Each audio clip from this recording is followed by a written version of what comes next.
ನಿಮಗೆ ಅಗ್ನಿ ಮಂತ್ರ, ಅಗ್ನಿ ತತ್ವ ಮಂತ್ರ, ಮಹಾಕಾಳಿ ಮಂತ್ರ, ಶಿವನ ಮಂತ್ರ, ಈ ಎಲ್ಲ ಬೀಜಾಕ್ಷರಗಳಿವ ಒಂದು ಬೀಜಾಕ್ಷರ ಕೊಡ್ತೀನಿ.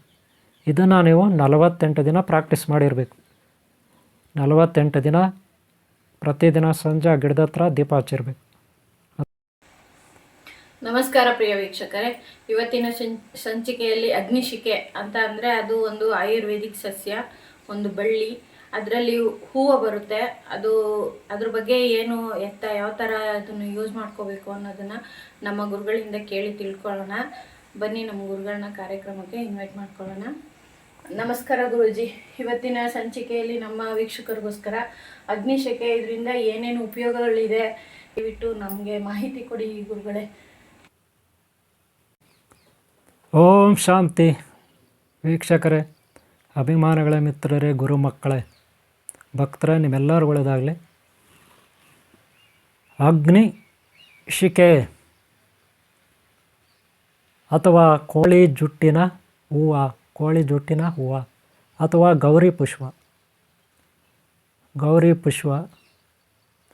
ಅಥವಾ ಶೇಷನಾಗ ಪುಷ್ಪ ಈ ರೀತಿ ಈ ಒಂದು ಗಿಡದ ಹೂವು ಅಥವಾ ಗಿಡವನ್ನು ಕರೀತಾರೆ.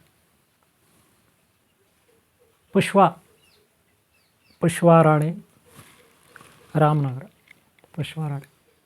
ಇವರು ಕೇಳಿದ ಪ್ರಶ್ನೆ, ಹಾಗೆ ಅದಕ್ಕೆ ನಿಮ್ಮಲ್ಲಿ ಇರ್ತಕ್ಕಂಥ ಡೌಟ್ಸು, ಏನೇನಕ್ಕೆ ಉಪಯೋಗ ಆಗುತ್ತೆ ಅನ್ನೋದನ್ನು ನೀವು ತಿಳ್ಕೊಂಡ್ರೆ ನಿಮ್ಮ ಜೀವನದಲ್ಲಿ ನಿಮ್ಮ ಆರೋಗ್ಯಕ್ಕೆ ಇದು ಉಪಯೋಗ ಆಗುತ್ತೆ. ನಿಮ್ಮ ಜೀವನದಲ್ಲಿ ನಿಮ್ಮ ಆರೋಗ್ಯಕ್ಕೆ ಇದು ಉಪಯೋಗ ಆಗುತ್ತೆ. ಹಾಗೆ ಇದರಲ್ಲಿ ಯಂತ್ರ, ತಂತ್ರ, ಮಂತ್ರ ಎಲ್ಲ ಇರುತ್ತೆ.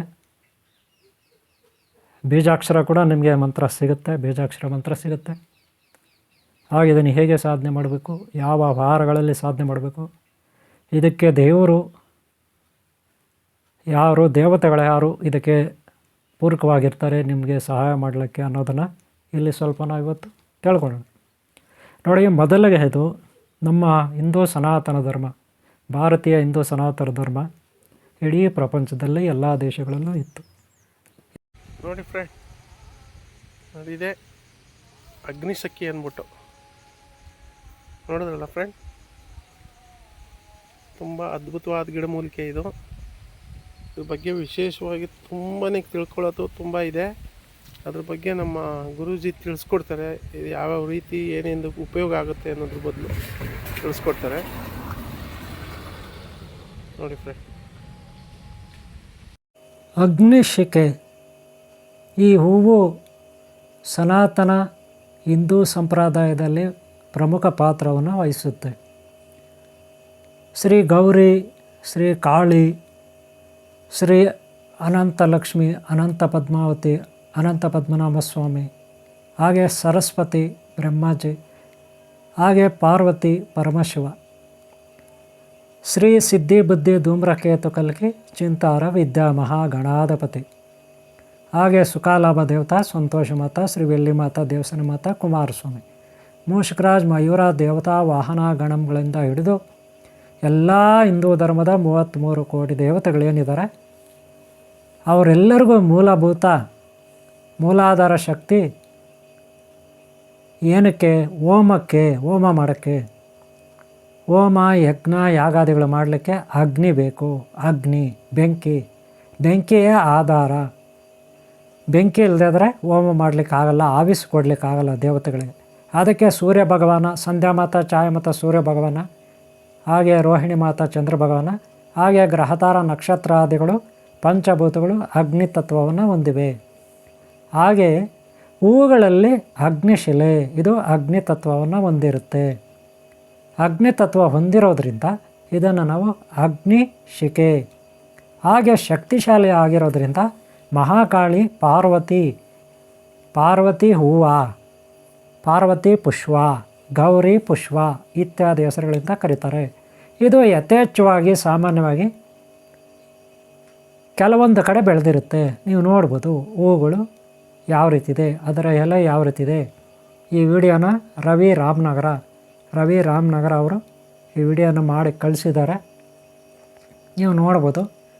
ಇಲ್ಲಿರ್ತಕ್ಕಂಥ ಗಿಡಮೂಲಿಕೆಗಳು, ಔಷಧೀಯ ಗಿಡಗಳು, ಸುಮಾರು 80% ಗಿಡಗಳು, ಗಿಡಮೂಲಿಕೆಗಳು, ಹಾಗೆ ಸಾಂಬಾರು ಪದಾರ್ಥಗಳು, ಹಣ್ಣು ಹಂಪಲುಗಳು, ತರಕಾರಿಗಳು, ಹಾಗೆ ಇಲ್ಲಿನ ಸಂಸ್ಕೃತಿ, ಸಂಸ್ಕಾರ, ಆಚರಣೆ ಬೇರೆ ಜಗತ್ತಿನಲ್ಲಿ ಎಲ್ಲಿ ಯಾವ ಧರ್ಮದಲ್ಲೂ ಅಥವಾ ಯಾವ ಕಡೆನೂ ಯಾವ ಧರ್ಮದಲ್ಲೂ ಇಲ್ಲ ಅಂತ ಹೇಳ್ಕೊಳ್ಳಿ. ಒಂದು ಕಾಲದಲ್ಲಿ ಎಲ್ಲ ಕಡೆ ಇತ್ತು ಹಿಂದೂ ಧರ್ಮ, ಎಲ್ಲ ಕಡೆ ಆಚರಣೆ ಇತ್ತು. ಅನಂತರ ಯಾರೋ ಬಂದರು, ಎಲ್ಲ ಪಾತಾಳಕ್ಕೆ ಹೋಯ್ತು, ಎಲ್ಲ ತುಳಿದು ಬಿಡ್ರು, ಇದು ಬೇರೆ ವಿಚಾರ. ಆದರೆ ಇವತ್ತು ನಾವು ಅಗ್ನಿಶಿಖೆ ಅಥವಾ ಗೌರಿ ಪುಷ್ಪ ಅಥವಾ ಶೇಷನಾಗ ಪುಷ್ಪ ಅಥವಾ ಕೋಳಿ ಜುಟ್ಟಿನ ಪುಷ್ಪ ಅಂತ ಇದನ್ನು ಕರೀತಾರೆ. ಯಾರಿಗಾದರೂ ಚೇಳ ಕಡಿತ ಆದರೆ, ಜೇನು ನೊಣಗಳು ಕಡಿದ್ರೆ, ಯಾವುದಾದ್ರೂ ಕೆಟ್ಟ ಇರುವೆಗಳು, ಈ ಜರಿ ಅಂತೀರಿ ನೋಡಿದಿರಲ್ಲ, ಜರಿ ಎಷ್ಟು ಉದ್ದ ಇರುತ್ತೆ, ಅದೇನೋ ನಮ್ಮ ಮೈ ಮೇಲೆ ಓಡಾಡಿದ್ರೆ ಅಲರ್ಜಿ ಆಗುತ್ತೆ, ಗುಳ್ಳೆಗಳು ಬರುತ್ತೆ, ಮೈ ಮೇಲೆ ಚರ್ಮದ ರೋಗ ಬರುತ್ತೆ, ಮುಖದ ಮೇಲೆ ಏನೋ ರೋಗಗಳು ಏನೇನೋ ಈ ಗುಳ್ಳೆಗಳು ಬರುತ್ತೆ, ತಲೆಯಲ್ಲಿ ಹೊಟ್ಟೆ ಇರುತ್ತೆ, ಏನುಗಳಿರುತ್ತೆ, ಹೊಟ್ಟೆ ಒಳಗಡೆ ಮಕ್ಕಳಿಗೆ, ಹೊಟ್ಟೆ ಒಳಗೆ ದೊಡ್ಡವ್ರಿಗೆ ಹುಳಗಳಿರುತ್ತೆ. ಆದರೆ ಇದನ್ನು ಗರ್ಭಿಣಿ ಸ್ತ್ರೀಯರು, ಚಿಕ್ಕ ಮಕ್ಕಳಿಗೆ ಉಪಯೋಗಿಸೋಂಗಿಲ್ಲ ಇದರಲ್ಲಿ ಯಾವುದೇ ಪದಾರ್ಥ. ಯಾಕೆಂದರೆ ಅದು ಆಯುರ್ವೇದಿಕ್ ಡಾಕ್ಟ್ರು ಅವರು ನಿರ್ಧಾರ ಮಾಡಬೇಕು. ನೀವೇ ಅದನ್ನು ರಸ ಕುಡಿಸೋದು, ಮಕ್ಕಳಿಗೆ, ಗರ್ಭಿಣಿ ಸ್ತ್ರೀಯರಿಗೆ ಇದನ್ನು ಕುಡಿಸೋದು ಅವೆಲ್ಲ ಮಾಡಬಾರ್ದು. ಲೋ ಪಾಯ್ಸನ್ ಆಗುತ್ತೆ, ಓಕೆನಾ? ಓವರ್ ಡೋಸೇಜ್ ಆಗುತ್ತೆ. ಪಾಯ್ಸನ್ ಅಂದರೆ ಓವರ್ ಡೋಸೇಜ್, ಆ ಕೆಲಸ ಮಾಡಬೇಡಿ. ಆದರೆ ಯಾರಿಗೆ ಚೇಳು ಕಡಿದ್ರೆ ಆ ಜಾಗದಲ್ಲಿ, ಅಥವಾ ಮುಳ್ಳು ಚುಚ್ಕೊಂಡು ಅಲ್ಲಿ ಗಾಯ ಆಗಿದ್ದರೆ, ಮುಳ್ಳು ಚುಚ್ಕೊಂಡು, ಅಥವಾ ಯಾವುದೋ ಕೀಟಗಳು ಕಡಿದಿದ್ರೆ, ಅಥವಾ ಜೇನು ನೊಣ ಕಡಿದಿದ್ರೆ, ಒಟ್ಟಿನಲ್ಲಿ ಅಲರ್ಜಿಗೆ ಇದು ಬಹಳ ಸೂಕ್ತ. ಈ ಪುಷ್ಪ, ಇದರ ಸೊಪ್ಪಿದೆಯಲ್ಲ, ಅದೆಲ್ಲ ಎಲ್ಲ ತೇದು ಗಂಧ ಮಾಡಿ ಸೊಪ್ಪನ್ನೆಲ್ಲ ಹರಿದು ಶುದ್ಧವಾದ ಒಂದು ಸ್ಥಳದಲ್ಲಿ, ಶುದ್ಧವಾದ ಒಂದು ಜಾಗದಲ್ಲಿ ಸಪ್ರೇಟ್ ಹೊರಳಿಟ್ಕೋಬೇಕು. ಇದಕ್ಕೆ ಚಿಕ್ಕ ಚಿಕ್ಕ ಹೊರಳು ಸಿಗುತ್ತೆ, ಅದರಲ್ಲಿ ನೀಟಾಗಿ ತೊಳೆದು ಒಂಚೂರು ಕೂಡ ಬಿಸಿ ನೀರಲ್ಲಿ ತೊಳಿಬೇಕು. ನೆನಪಿಟ್ಕೊಳ್ಳಿ, ನಿಮ್ಮ ಕೈಗಳೆಲ್ಲ ತೊಳಿಬೇಕು ಬಿಸಿನೀರಲ್ಲಿ. ಅದನ್ನು ಬಿಸಿನೀರಲ್ಲಿ ಶುದ್ಧ ಮಾಡಿರಬೇಕು. ಯಾವುದೇ ಇನ್ಸ್ಪೆಕ್ಷನ್ ಆಗಬಾರ್ದು, ಬೇರೆ ಒಂಚೂರು ಕೂಡ ಏನೂ ಗಲೀಜಿರಬಾರ್ದು, ಭಾಳ ಶುದ್ಧವಾಗಿರಬೇಕು. ಹಾಗೆ ಅದರಲ್ಲಿ ನೀವು ಈ ಸೊಪ್ಪು ಇದನ್ನೆಲ್ಲ ಹರಿಬೋದು, ಹೂವನ್ನ ಹರಿಬೋದು. ಆ ಪೇಸ್ಟ್ನ ನೀವು ಎಲ್ಲಿ ಅಲರ್ಜಿ ಆಗಿದೆ, ಎಲ್ಲಿ ಮುಳ್ಳು ಚುಚ್ಕೊಂಡು ಗಾಯ ಆಗಿದೆ, ಅಥವಾ ತಲೆಗೆ ಏನುಗಳಿರುತ್ತಲ್ಲ, ತಲೆಗೆಲ್ಲ ಅದನ್ನು ಪೇಸ್ಟ್ ಮಾಡ್ಕೋಬೋದು. ಥೆರಪಿ ಅಂತಿರಲ್ಲ, ಈ ಬ್ಯೂಟಿ ಪಾರ್ಲರ್ ಮಾಡ್ತಾರೆ, ಆ ರೀತಿ ಮಾಡ್ಕೋಬೋದು. ತಲೆ ಮೈ ಮೇಲೆ ಎಲ್ಲಿ ಅಲರ್ಜಿ ಇದೆ ಅಲ್ಲಿ ಇದನ್ನು ಮುಚ್ಕೋಬೋದು. ಇನ್ನು ಬೇರಿದೆ, ಆ ಬೇರುಗಳು ಒಣಗಿಸಿಟ್ಕೊಂಡು ಒಂದು ನಿಯಮಬದ್ಧವಾಗಿ, ನಿಯಮ ಅನುಸಾರ ಅದನ್ನು ನೀವು ಬೀಜಾಕ್ಷರ ಮಂತ್ರ ತೊಗೋಬೋದು, ಜಪ ಮಾಡ್ಬೋದು. ಆ ಬೇರುಗಳನ್ನು ನೀವು ಒಣಗಿಸಿಟ್ಕೋಬೇಕು.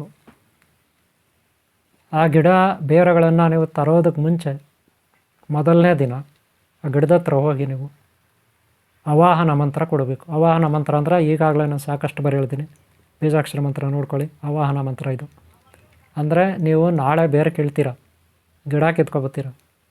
ಆದರೆ ಇವತ್ತೇ ಸಂಜೆ ಹೋಗಿ ಅಥವಾ ಬೆಳಗ್ಗೆ ಹೋಗಿ ಅದಕ್ಕೊಂದು ನಿಮ್ಮ ಮನೆಗೆ ಆವಾಹನ ಕೊಡಬೇಕು.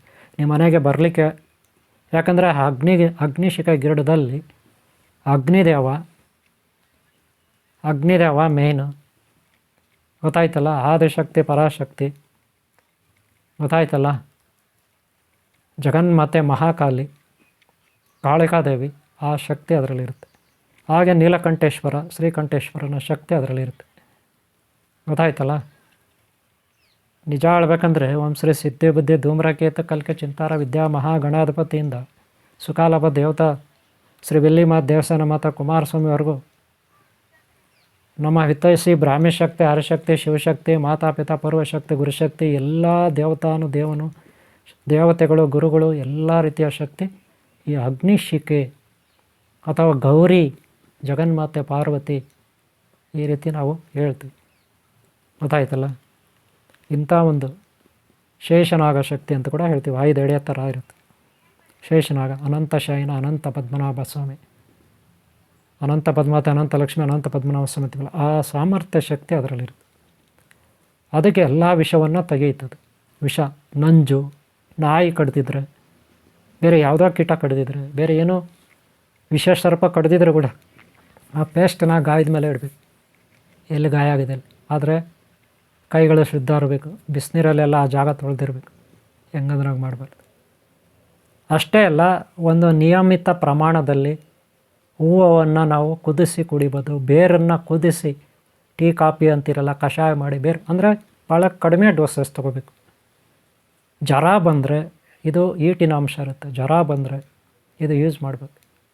ಗೊತ್ತಾಯ್ತಲ್ಲ. ಒಟ್ಟಾರೆ ನಿಮ್ಮ ಶರೀರದಲ್ಲಿರ್ತಕ್ಕಂಥ ಯಾವುದೇ ಕಾಯಿಲೆ ಆಗಲಿ ನಿರ್ಭಯವಾಗಿ, ಯಾವುದೇ ಭಯ ಬೇಡ. ಅಂದರೆ ಇದು ಸ್ವಲ್ಪ ಜ್ವರ, ತಲೆನೋವು, ಮೈಕೈ ನೋವು ಇದನ್ನೆಲ್ಲ ಹೋಗ್ಲಾಡ್ಸುತ್ತೆ. ಆದರೆ ಗರ್ಭಿಣಿಯರಿಗೆ ಮಕ್ಕಳಿಗೆ ಕೊಡಬೇಡಿ, ಇದೊಂದು ಫಾಲೋ ಮಾಡಿ. ಕೊಟ್ಟರು ಭಾಳ ಗರ್ಭಿಣಿಯರಿಗಂತೂ ಕೊಡಬೇಡಿ ನೀವು, ಅದು ಡಾಕ್ಟರ್ ನೋಡ್ಕೊಳ್ತಾರೆ ಅವ್ರದ್ದು. ಓಕೆನಾ. ಮಕ್ಕಳಿಗೂ ಕೊಡಬೇಡಿ. ಇನ್ನು ಈ ಬೀಜಾಕ್ಷರ ಮಂತ್ರನ ನೀವು ಮೊದಲೇ ಆವಾಹನ ಕೊಡಿ. ಪ್ರತಿ ಭಾನುವಾರ, ಮಂಗಳವಾರ, ಶುಕ್ರವಾರ ಇದನ್ನು ಕೀಳಬೇಡಿ, ಉಳಿದಂಥ ದಿನದಲ್ಲೇ ಕೇಳಿ. ಮೊದಲ ಆಮಂತ್ರಣ ಕೊಟ್ಟು ಬನ್ನಿ, ಪೂಜೆ ಮಾಡಿ. ಆ ಗಿಡಕ್ಕೆ ಪ್ರತಿದಿನ 48 ದಿನ ಸಂಜೆ ಟೈಮು ಊದ್ಕಡ್ಡಿ ಹಚ್ಚಿ ಅಲ್ಲಿ ದೀಪ ಹಚ್ಚಿ ಬನ್ನಿ. ಗಿಡ ಎಲ್ಲಿದೆಯೋ ಅಲ್ಲಿ 48 ದಿನ ಮಾಡಬೇಕು ಈ ಕೆಲಸ ರೀ. ಆವಾಹನ 48 ದಿನ ಆದಮೇಲೆ 49ನೇ ದಿನ ಆವಾಹನ ಮಾಡಿ. ಈ ಮಂತ್ರವನ್ನು ಹೇಳಿ ಬಂದುಬಿಡಿ. ಮಾರನೇ ದಿನ ಬೆಳಗ್ಗೆ ಹೋಗಿ ಆ ಗಿಡವನ್ನು ಕೀಳಕ್ಕೆ ಈ ಮಂತ್ರ, ಇನ್ನೊಂದು ಮಂತ್ರ ಕೊಡ್ತಾಯಿದ್ದೀನಿ ನೋಡಿ, ಇದು ಬೇರೆ ಮಂತ್ರ. ಗಿಡ ಕೀಳೋವಾಗ ಕಿತ್ಕೊಂಡು ಬನ್ನಿ. ನೀಟಾಗಿ ಬೇರೆಲ್ಲ ತೊಳೆಯಿರಿ. ಅದರಲ್ಲಿ ಸ್ವಲ್ಪ ಗಡ್ಡೆಗಳ ಥರನೂ ಇರುತ್ತೆ, ಅದನ್ನೆಲ್ಲ ತಗೊಳ್ಳಿ. ಬೇರೆ ತಗೊಳ್ಳಿ, ನೀಟಾಗಿ ತೊಳೆಯಿರಿ. ಮನೆ ಒಳಗೆ ಸ್ವಲ್ಪ ಒಣಗಿಸಿ ಆಮೇಲೆ ದೇವ್ರ ಮನೇಲಿ ಇಡಿ. ಗೊತ್ತಾಯ್ತಲ್ಲ. ಆಮೇಲೆ ಅದರ ಕಡ್ಡೆಗಳು ಅರಿಶಿಣದಲ್ಲಿ ತೊಳಿಬೇಕು, ಅರಿಶಿಣದ ನೀರಿನಲ್ಲಿ ತೊಳೆದು ಒಣಗಿಸ್ಬೇಕು. ಗೊತ್ತಾಯ್ತಲ್ಲ. ಬೇರುಗಳನ್ನು ಆಮೇಲೆ ಒಣಗಿಸಿಟ್ಕೋಬೇಕು ಮನೆಯಲ್ಲಿ ಒಂದು ಡಬ್ಬದಲ್ಲಿ ಹಾಕಿ. ಸಣ್ಣ ಖಾಲಿ ತಾಯ್ತ ತೊಗೋಬೇಕು. 108 ಸಾರಿ ಜಪ ಮಾಡಿ. ಮತ್ತೆ 108 ಸಾರಿ ಮಾಡಿದ್ರೆ 108 ಸಾರಿ ಎಷ್ಟು 108 ಸಾರಿ ಜಪ ಮಾಡಿ ಆ ಮಂತ್ರವನ್ನು. ಆ ಬೇರನ್ನ ಎತ್ತ ತಾಯ್ತ ಒಳಗೆ ಹಾಕಿ, ಒಂಚೂರು ಬೇರು, ಆಮೇಲೆ ಕಸ್ತೂರಿ ಇದೆಲ್ಲ ಹಾಕಿ, ತಾಯ್ತ ಮುಚ್ಚಳ ಹಾಕಿ, ದಾರ ಹಾಕಿ, ಕಪ್ಪು ದಾರ ಯೂಸ್ ಮಾಡಿ.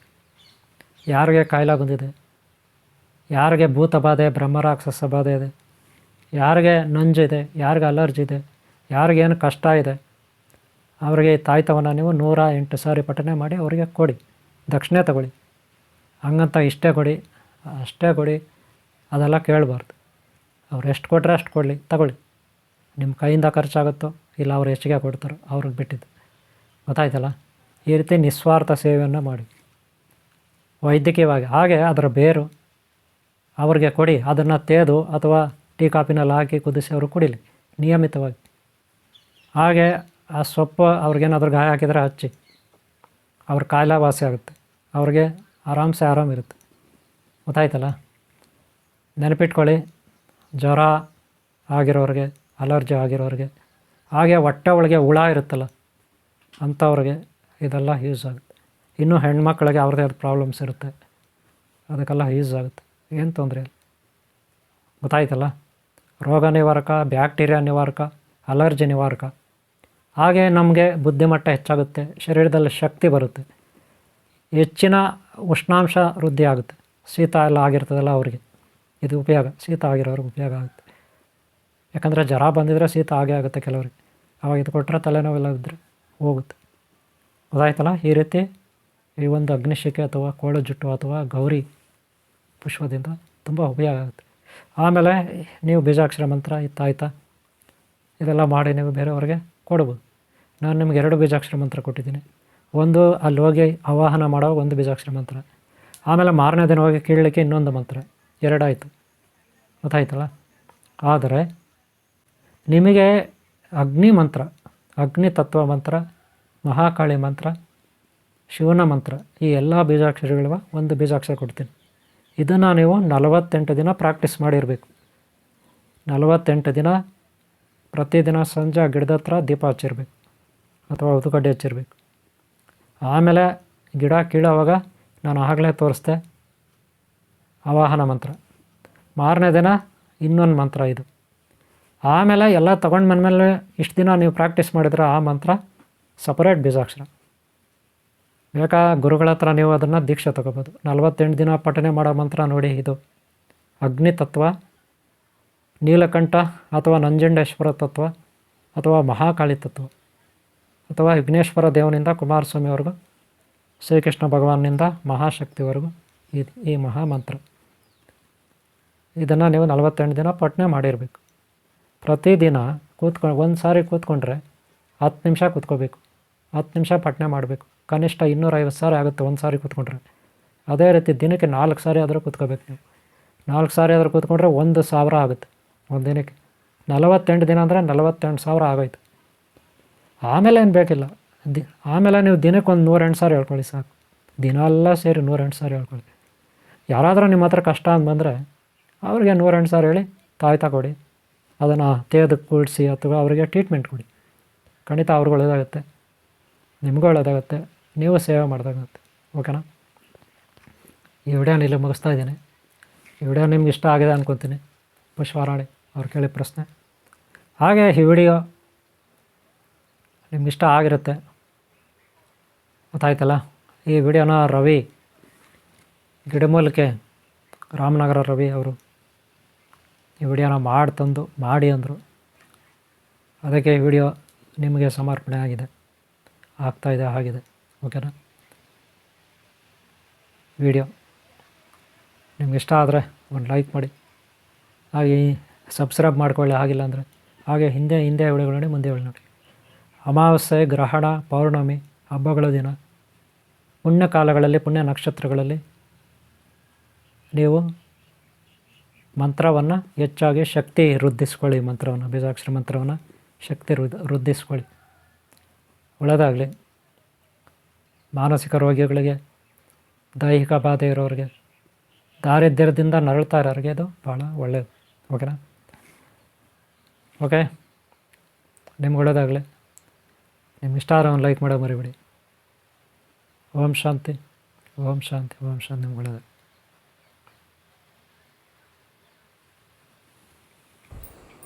ಧನ್ಯವಾದಗಳು ಗುರುಜಿ. ಇವತ್ತಿನ ಸಂಚಿಕೆಯಲ್ಲಿ ನಮಗೆ ತುಂಬ ಒಳ್ಳೆಯ ಮಾಹಿತಿ ಕೊಟ್ಟಿದ್ದೀರಾ, ಒಳ್ಳೆ ಉಪಯುಕ್ತವಾದ ಮಾಹಿತಿಗಳು. ನಿಮ್ಮ ಅಮೂಲ್ಯವಾದ ಸಮಯವನ್ನು ನಮಗೋಸ್ಕರ, ನಮ್ಮ ವೀಕ್ಷಕರಿಗೋಸ್ಕರ ಕಾದಿಸಿದ್ದಕ್ಕೆ ನಿಮಗೆ ತುಂಬ ಹೃದಯದ ಧನ್ಯವಾದಗಳು. ನೋಡಿದ್ರಲ್ಲ ವೀಕ್ಷಕರೇ, ಇವತ್ತಿನ ಸಂಚಿಕೆಯಲ್ಲಿ ಹೂವಿಂದ ಏನು ಯೂಸ್ ಆಗುತ್ತೆ ಮತ್ತು ಅದು ಬಳ್ಳಿಯಿಂದ ಏನು ಯೂಸ್ ಆಗುತ್ತೆ ಎಲ್ಲವನ್ನು ಅದ್ಭುತವಾಗಿ ತಿಳಿಸ್ಕೊಟ್ಟಿದ್ದಾರೆ. ಅದನ್ನು ನಾವು ಯಾವ ರೀತಿ ಯೂಸ್ ಮಾಡ್ಕೋಬೇಕು, ಅದನ್ನು ಹೇಗೆ ಬಳಸ್ಕೋಬೇಕು ಅನ್ನೋದನ್ನು ಬಳಸ್ಕೊಂಡು ಅದರಿಂದ ಒಳಿತನ್ನು ಕಂಡುಕೊಳ್ಳೋಣ. ಇದೇ ರೀತಿ ನಮ್ಮ ಚಾನಲ್ನ ನೋಡ್ತಾ ಇರಿ. ಮುಂದೆ ಒಳ್ಳೆ ವಿಡಿಯೋಗಳು ಬರ್ತಾ ಇರುತ್ತೆ. ನಿಮ್ಮ ಪ್ರೋತ್ಸಾಹ ಹೀಗೆ ಇರಲಿ. ಧನ್ಯವಾದಗಳು ವೀಕ್ಷಕರೇ.